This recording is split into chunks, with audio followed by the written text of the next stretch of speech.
Bismillahirrahmanirrahim. Assalamualaikum warahmatullahi wabarakatuh.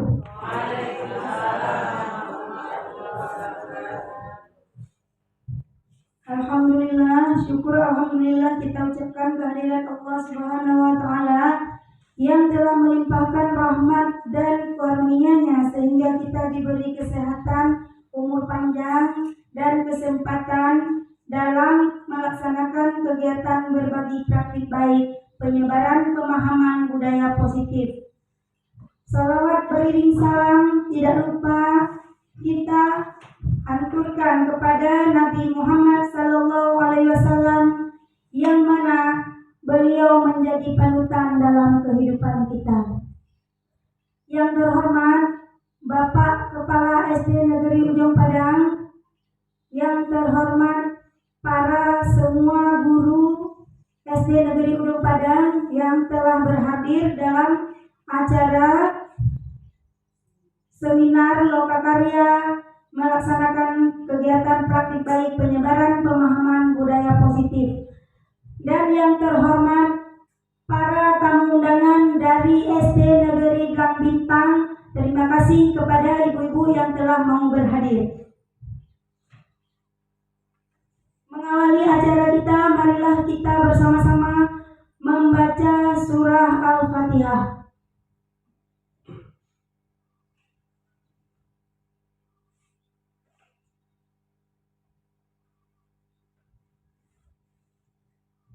Selesai.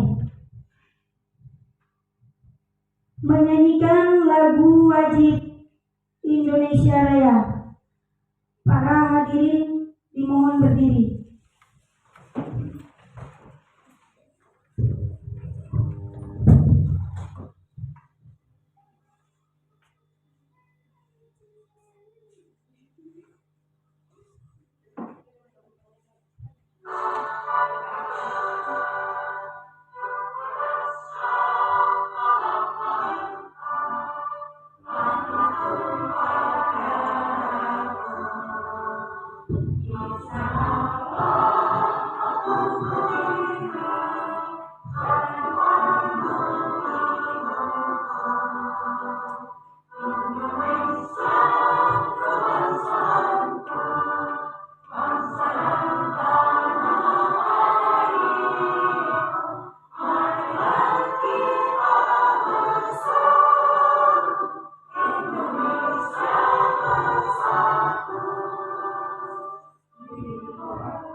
Hadirin dipersilakan duduk kembali. Acara selanjutnya, kata sambutan dari Bapak Kepala Sekolah SD Negeri Ujung Padang. Kepada Bapak kami persilakan.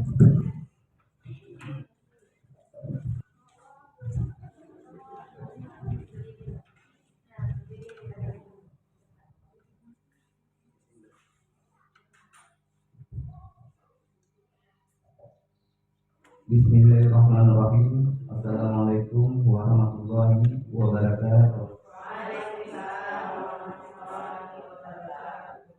Alhamdulillahirabbil alamin. Wassalatu wassalamu ala asyrafil anbiya'i wal mursalin wa ala alihi wa sahbihi ajmain. Syukur alhamdulillah kita pada siang hari ini sudah diberi kesempatan ataupun kesehatan. Semoga kita dapat mengikuti seminar praktik baik penyebaran pemahaman budaya positif, dan tidak lupa pula kita salawat ataupun beri salam kepada penggawa alam Nabi besar Muhammad Sallallahu Alaihi Wasallam yang telah membawa kita dari alam kebodohan ke alam yang penuh ilmu pengetahuan. Yang saya hormati Bapak-bapak, Ibu-ibu SD Negeri Ujung Padang, yang saya hormati guru ataupun ibu-ibu dari SD Blang Bintang yang sudah mengikuti undangan kami pada hari ini. Alhamdulillah sekali SD kami sudah ada guru penggerak, adapun calon guru penggerak yang sudah terpilih, yaitu Ibu Sohowia Erda Arjuna Putra. Semoga kita dengan adanya ibu ini kita bisa mengikuti jejak ibu. Semoga kita yang umurnya 50 ke bawah nantinya bisa ikut. Kalau ke atas nggak bisa. Itu batas guru penggerak. Saya berharap ini sama ibu yang sudah menjadi, nanti sudah lulus menjadi guru penggerak. Ini harapan ke depan, menyiapkan anak didik kita di sini menjadi anak didik yang berakhlak mulia, dan menjadi anak didik kita menjadi daya pikir yang lebih luas. Kemudian Assalamualaikum warahmatullahi wabarakatuh.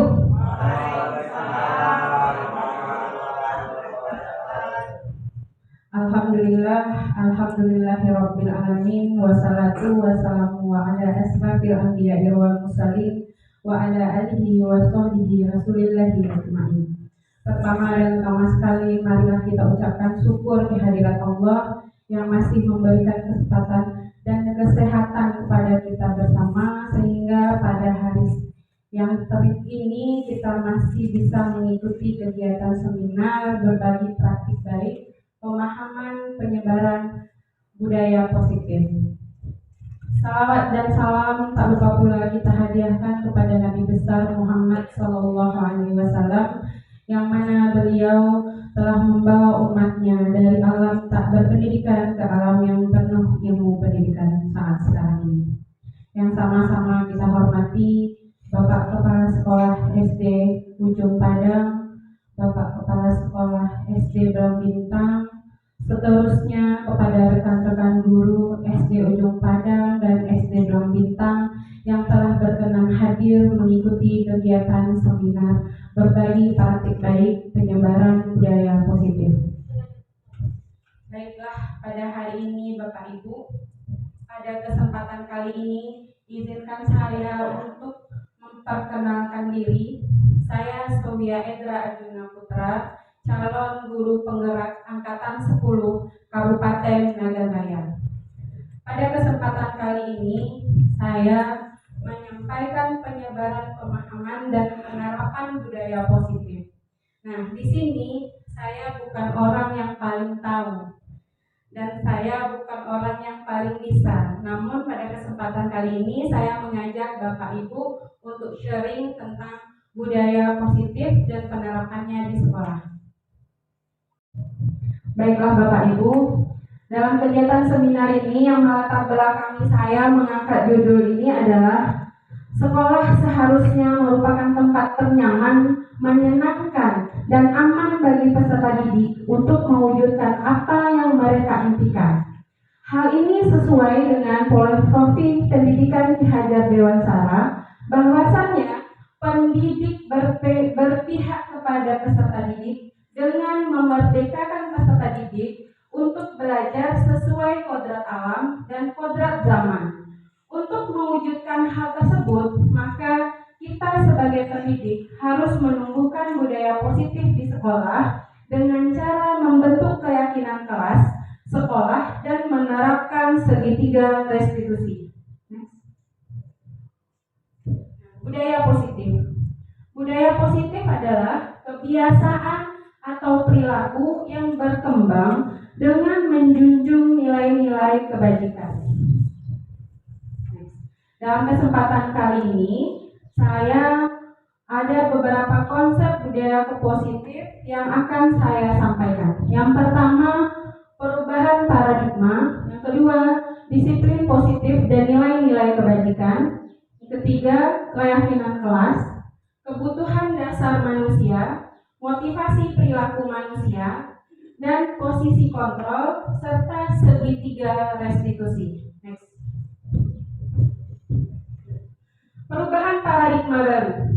Perubahan paradigma baru di mana pembelajaran dirancang sesuai dengan minat, bakat, dan potensi yang dimiliki oleh murid. Yang lebih kita kenal dengan pembelajaran berdiferensiasi. Untuk itu, pendidik perlu menerapkan budaya positif berdasarkan profil pelajar Pancasila. Nah, mengawali kegiatan kita, saya akan mengajak Bapak Ibu untuk melakukan kegiatan Cobalah Buka. Nah, pada kegiatan ini, kita melaksanakan dengan cara berpasangan. Bapak Ibu berpasangan, yang satu menggenggam kepala tangan, ibaratkan di tangan Bapak Ibu ada sesuatu yang sangat berharga. Nah, teman Bapak Ibu berusaha untuk membuka kepala tangan teman tersebut bagaimanapun caranya. Boleh diancam, boleh digelitik, terserah Bapak Ibu melakukannya seperti apa. Kemudian lakukan kegiatan ini dengan cara berpasangan dan bergantian. Silakan kita coba Bapak Ibu.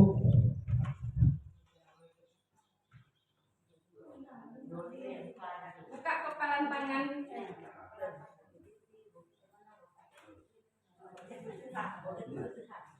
Coba mana coba buka dengan cara apa biar terbuka maksudnya. Dengan cara apa biar terbuka.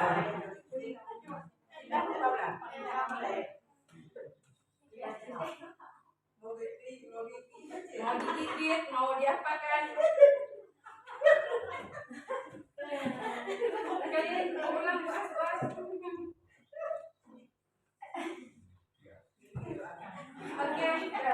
Oke Bapak Ibu, dengan kegiatan ini, nah sekarang setelah kita melakukan kegiatan ini, apakah Bapak Ibu membuka kepala tangan Bapak Ibu? Tidak. Apakah Bapak Ibu tidak membuka kepala tangan Ibu? Tadi membuka, tidak. Maka kalau tidak membuka, apakah ada yang tidak membuka? Iya. Kenapa Bapak Ibu membuka atau menutup kepala tangan Bapak Ibu tersebut? Boleh berikan satu komentar? Apa alasan Bapak Ibu membuka atau tetap mempertahankan kepala tangan Bapak Ibu tersebut? Terserah yang mana, apa alasannya membuka dan apa alasannya menutup. Tetap menutup.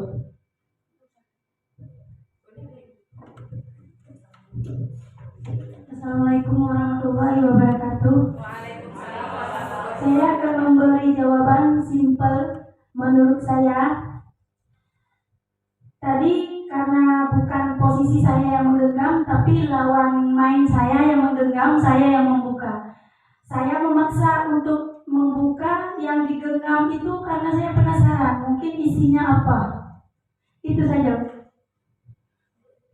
Terima kasih Bu Aflah. Nah Bu Mulyana, kenapa membuka kepala tangan? Kalau menurut saya, dalam kepala itu saya penasaran ada apa. Nah, dalam kepala karena saya ingin membukanya, ingin melihat apa yang ada, dan saya kalau melihat apa yang ada akan saya pelajari dan akan saya sharing kepada kawan-kawan apa yang saya lihat. Bagi Bapak Ibu, bagi ibu-ibu yang menggenggam atau bapak yang menggenggam, terima kasih Bu Mulyana sebelumnya. Bagi ibu yang menggenggam, apa alasannya membuka setelah temannya memaksa untuk membuka? Silakan Ibu Fatimah. Ada? Oke, ada cukup? Nah, cukup. Sekarang, sesungguhnya siapakah yang punya kendali untuk membuka dan menutup kepala tangan kita? Kita sendiri. Iya. Kita membuka, bagus Ibu. Kita membuka kepala tangan atau menutup kepala tangan kita. Yang punya posisi kontrol sesungguhnya adalah diri kita sendiri. Ketika kita merasa terancam, digelitik, nggak sanggup, maka kita akan membuka. Ya, Bapak Ibu. Dan ketika kita merasa yang kita genggam adalah sangat berharga, maka kita akan berusaha mempertahankan bagaimanapun caranya. Intinya apa Bapak Ibu? Posisi kontrol itu ada pada diri kita sendiri. Oke, lanjut. Ini miskonsepsi tentang teori kontrol. Marilah kita sama-sama melihat perubahan paradigma stimulus respon kepada pendekatan teori kontrol. Stimulus respon tentang dunia dan teori kontrol tentang dunia. Stimulus respon tentang dunia, bahwasannya realitas kebutuhan kita itu sama. Padahal secara teori kontrol kita mempunyai kebutuhan yang berbeda. Semua orang melihat sesuatu hal itu adalah sama. Sesungguhnya secara teori kontrol, setiap orang memiliki gambaran yang berbeda. Kita bisa mengubah orang agar berpandangan sama dengan kita. Secara kontrol, kita tidak bisa mengubah pandangan. Kita hanya bisa memahami pandangan orang tersebut. Perilaku buruk adalah suatu kesalahan. Sesungguhnya, setiap perilaku yang dilakukan itu mempunyai tujuan untuk memenuhi kebutuhan. Orang lain bisa mengontrol saya. Sesungguhnya, hanya saya yang dapat mengontrol diri saya. Saya bisa mengontrol orang lain. Sesungguhnya, Anda tidak bisa mengontrol diri orang lain. Pemaksaan ada pada saat bujukan gagal. Saat kita membujuk orang, akan ada paksaan. Sesungguhnya dengan teori kontrol, kolaborasi dan konsensus menciptakan pilihan-pilihan yang baru. Model berpikir kita secara stimulus respon itu menang dan kalah. Tapi secara teori kontrol, pola berpikir kita, model berpikir kita menang dan menang. Boleh lanjut? Disiplin positif dan nilai-nilai kebajikan. Disiplin berasal dari bahasa Latin disiplina yang artinya belajar. Disiplin mempelajari bagaimana cara kita mengontrol diri dan bagaimana kita menguasai diri untuk memilih tindakan-tindakan yang mengacu nilai-nilai kebajikan. Disiplin positif adalah suatu penerapan disiplin yang bertujuan untuk menumbuhkan kesadaran kita serta memberdayakan peserta didik tanpa imbalan, ancaman, penghargaan, ataupun hukuman. Nah, nilai-nilai kebajikan adalah setiap manusia mempunyai nilai-nilai positif yang merupakan tujuan mulia yang hendak dicapai oleh setiap individu. Nilai-nilai kebajikan ini bisa berupa keadilan, tanggung jawab, kejujuran, rasa syukur, percaya diri, rajin, berdisiplin. Nah, untuk sekolah biasanya kita menerapkan nilai-nilai kebajikan yang sesuai dengan profil pelajar Pancasila. Nah, untuk menerapkan budaya positif tersebut, maka perlu seorang guru membuat keyakinan kelas ataupun keyakinan sekolah. Nah, kenapa harus keyakinan kelas? Kenapa tidak peraturan kelas saja, Bapak Ibu? Kira-kira apa bedanya keyakinan kelas dengan peraturan kelas?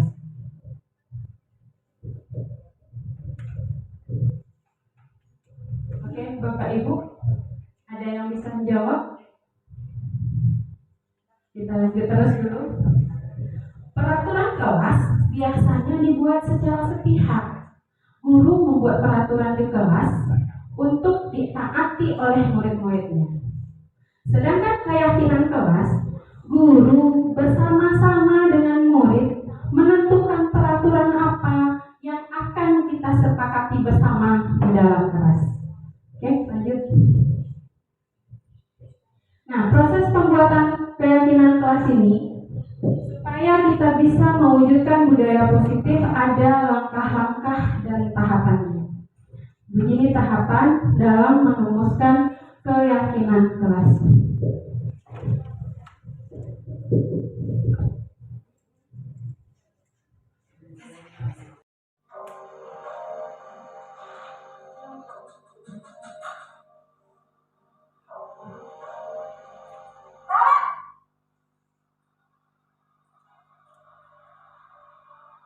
Selamat pagi, Bu. Naren, apa peraturan sekolah kita tentang jam berapa kita harus masuk sekolah, Nak? Kita harus di sekolah jam 7, Bu. Iya, betul. Sekarang sudah jam 7.20. Naren sudah tahu konsekuensinya jika terlambat hadir. Paham, Bu. Saya harus tinggal kelas pas jam istirahat selama 20 menit. Iya, benar. Konsekuensinya demikian. Jadi nanti jam 9.30, pas istirahat, kamu harus tinggal di kelas, kerjakan tugas tambahan untuk ketertinggalan kamu, ya? Baik, Bu. Posisi pemantau mengandalkan penghitungan atau data untuk mengontrol murid. Guru mengarahkan murid berdasarkan peraturan dan konsekuensi. Seorang pemantau menunjukkan bahasa tubuh dan ekspresi wajah yang datar dan cenderung formal.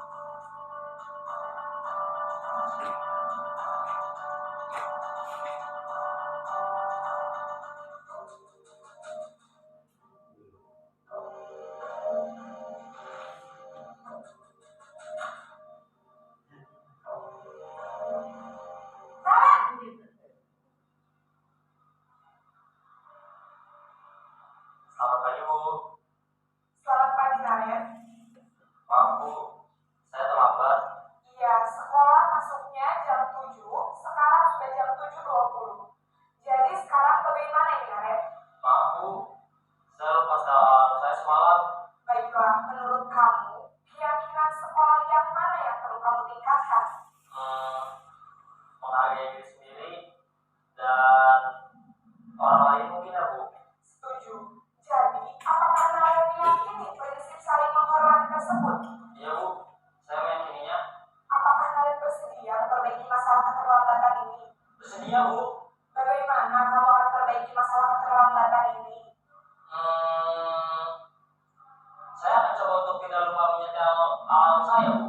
Baik, kalau Naren lupa menyetel alarm di rumah, ada orang yang kira-kira bisa bantu mengingatkan tidak? Ada, Bu. Kakak saya, Kak Emma. Ada lagi selain Kak Emma? Selain Kak Emma, ada ibu saya. Baik, jadi yang mengingatkan Naren adalah Kak Emma dan ibu kamu, ya? Kira-kira akan mulai setel alarm kapan, Naren? Setelah pulang sekolah, akan segera saya lakukan. Baik, jadi Naren akan setel alarm untuk bangun besok pagi dan akan diingatkan oleh kakak dan ibunda Naren, ya? Ada lagi yang mungkin perlu dilakukan, Naren? Agar tidak terlambat bangun lagi. Tidak ada, Bu. Baik, Naren. Terima kasih untuk kerjasama kamu. Sekarang kamu perlu kembali ke kelas untuk belajar. Baik, Bu. Terima kasih. Posisi manajer adalah posisi kontrol yang disarankan untuk memimpin murid. Baiklah Bapak Ibu, itulah contoh posisi kontrol yang dilakukan oleh murid. Posisi penghukum, posisi merasa bersalah, posisi teman, pemantau, dan posisi manajer. Kira-kira posisi manakah yang paling ideal kita laksanakan di sekolah untuk menerapkan budaya positif di sekolah kita? Ya, posisi manajer. Kenapa posisi manajer? Karena anak lebih dekat sama Boleh Ibu Mulyana? dendam. Ibu Mulyana, ini boleh? Menurut saya seorang anak murid itu akan lebih dekat sama gurunya, tidak memiliki sikap pendendam, dan dengan kita menasihati dia dengan baik, dia akan timbul motivasi dia untuk berlaku lebih baik dan mengerjakan sesuatu sesuai dengan waktu yang telah kita tentukan. Baik, terima kasih Bu Mulyana. Posisi kontrol yang paling ideal kita sepakat posisi manajer adalah posisi kontrol yang paling ideal. Kenapa? Karena dengan posisi manajer ini kita mengajarkan siswa kita menjadi lebih mandiri dalam menyelesaikan masalah-masalah yang dia hadapi. Dia mencarikan solusi dan berusaha untuk memperbaiki kesalahannya dan kembali ke lingkungan temannya dengan keyakinan yang lebih kuat. Berikut ini beberapa contoh penerapan posisi kontrol pada siswa. Jika kita memberikan posisi kontrol per hukum, kita menyuruh anak membersihkan WC, sehingga ini adalah hukuman yang tidak mendidik. Ketika membuat merasa bersalah, Bapak Ibu harus memberitahu kamu selalu mengecewakan Bapak Ibu. Jadi anak merasa identitasnya gagal karena kita memberikan pemahaman kepada mereka dengan kesalahan mereka, maka merasa orang yang telah gagal. Menjadi teman, ketika kita mengajak anak-anak menjadi teman, di saat itu bisa saja anak termotivasi untuk mengikuti peraturan, tapi anak hanya bergantung pada seorang guru saja. Dia tidak muncul motivasi dari dalam dirinya sendiri. Begitu juga dengan pemantau. Ketika para pemantau, anak hanya akan melakukan untuk menghindari konsekuensinya saja. Ketika dia terlambat 15 menit, maka waktu istirahatnya berkurang 15 menit. Maka dia motivasinya hanya untuk menghindari konsekuensi yang telah ditetapkan. Jadi yang paling ideal adalah posisi manajer, di mana anak mengetahui kesalahannya, anak bisa mandiri mencari solusi atas kesalahannya dan akan memperbaiki kesalahannya berdasarkan motivasi dari dalam dirinya sendiri. Oke, lanjut. Nah, ketika posisi manajer ini kita terapkan, maka ada namanya tahapan segitiga restitusi. Tahapan segitiga restitusi ini dilakukan guru untuk membawa siswanya menaati kesepakatan kelas yang telah ditetapkan dan mengakui secara sadar dan terbuka ketika melakukan kesalahan serta merasakan ketidaknyamanan ketika sudah berperilaku jujur.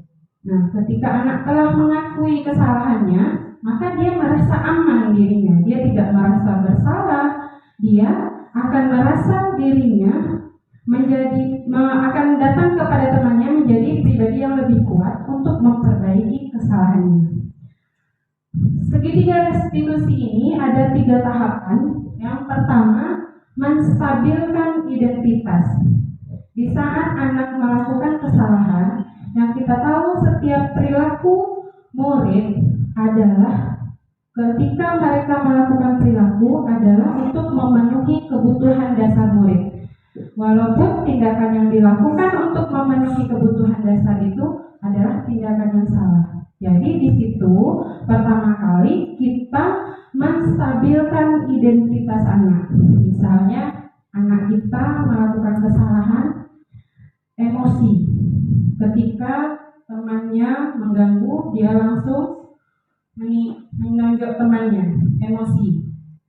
Nah, di saat itu kita menstabilkan. Kita menanyakan alasan anak-anak itu Kenapa dia melakukan tindakan tersebut? Bahwasanya tindakan emosi itu adalah hal manusiawi karena ingin mempertahankan diri, karena ingin merasa terancam, maka anak-anak dia distabilkan dulu emosinya. Setelah dia merasa tenang, baru kita validasi tindakan yang salah. Tindakan yang salah, maka kita mengacu kembali ke nilai-nilai kebajikan yang telah kita tetapkan bersama. Apakah keyakinan nilai-nilai kebajikan tindakan yang dilakukan anak-anak ibu itu sudah sesuai dengan nilai-nilai kebajikan yang telah kita tetapkan bersama. Nah, setelah kita validasi tindakannya yang salah, baru kita mengingatkan kembali akan keyakinan kelas yang telah kita buat bersama atau keyakinan sekolah yang telah kita sepakati bersama. Berikut contoh kegiatan penerapan segitiga restitusi yang pernah saya lakukan di kelas saya.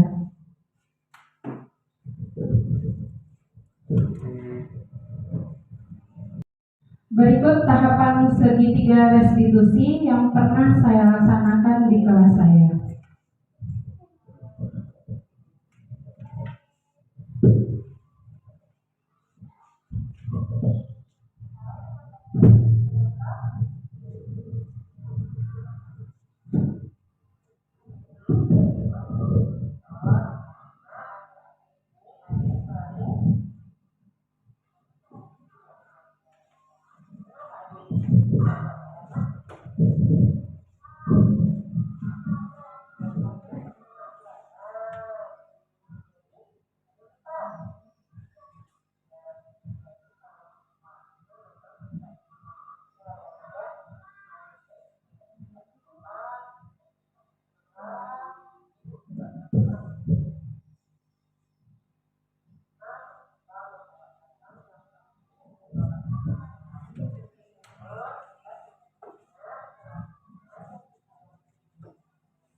mulai pada banyak dulu. Hari ini semoga dengan cara Adi menuliskan catatan kerja dosen itu sering terlihat Adi tidak lupa. Bisa? Terima kasih. Hari ini Ibu sudah mencarikan solusi untuk adik. Semoga adik menentukannya selalu ingat membuat. Terima kasih adik.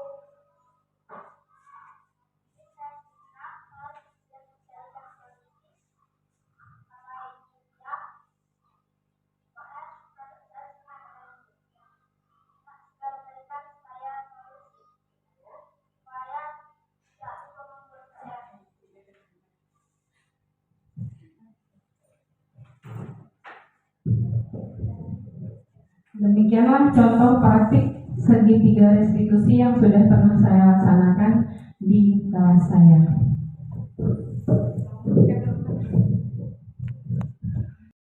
Itulah contoh praktik segitiga restitusi yang pernah saya lakukan di kelas saya. Di sini kasusnya ada seorang anak yang bernama Ade di kelas 4. Anak ini sering tidak membuat PR dengan alasan lupa karena selalu ikut dengan mamanya pergi jualan setelah salat maghrib. Sementara di siang hari dia pun membeli aktivitas pergi mengaji sampai sore hari jam 4 setelah salat asar. Nah, tugas yang saya berikan itu sengaja saya beri hanya Selasa dan Kamis di saat pelajaran matematika. Tujuannya supaya anak-anak ingat tentang konsep yang sudah dipelajari dan kembali ke pertemuan berikutnya bisa melanjutkan pelajaran berikutnya. Nah, di sini saya menstabilkan identitas Ade.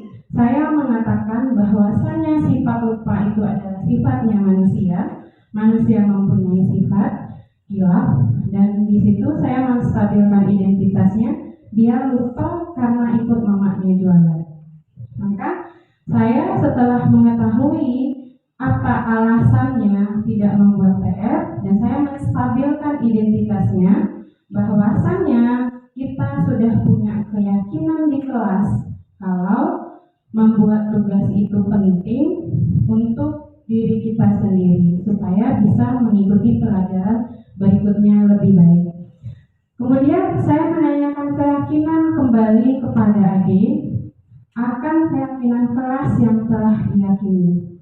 Maka dari keyakinan kelas yang telah dia yakini itu, saya mengajak Ade berdiskusi, mencari solusi untuk menemukan cara, walaupun anak ini mengikuti orang tuanya berjualan, tapi dia tetap punya kesempatan untuk mengerjakan tugas 2 kali dalam seminggu untuk mengerjakan tugasnya tepat waktu. Nah, demikianlah dari penerapan segitiga restitusi ini yang saya dapat pelajari dari anak ini. Anak ini akan kembali dengan identitasnya yang lebih baik. Dia mandiri, mencari solusi akan kesalahannya, dan mereka akan bertanggung jawab untuk memperbaiki kesalahannya karena solusi yang kita berikan adalah solusi yang sudah kita sepakati bersama dengan anak-anak kita. Semoga kita sebagai guru dapat menjadikan posisi kontrol manajemen dan menerapkan segitiga restitusi di dalam menyelesaikan masalah-masalah murid kita. Guru yang hebat tidaklah guru yang rajin mengerjakan PMR, tidaklah guru yang memiliki sertifikat yang banyak, tidaklah guru yang punya sarjana sampai S3 dan profesor, namun adalah guru yang dirindukan oleh muridnya. Sekian presentasi saya hari ini tentang berbagi praktik, pemahaman, penyebaran, dan penerapan budaya positif. Kita buka sesi diskusi. Oke, Bapak Ibu, apakah ada yang mau ditanyakan tentang materi yang sudah saya sampaikan hari ini, atau ada yang memberikan refleksi?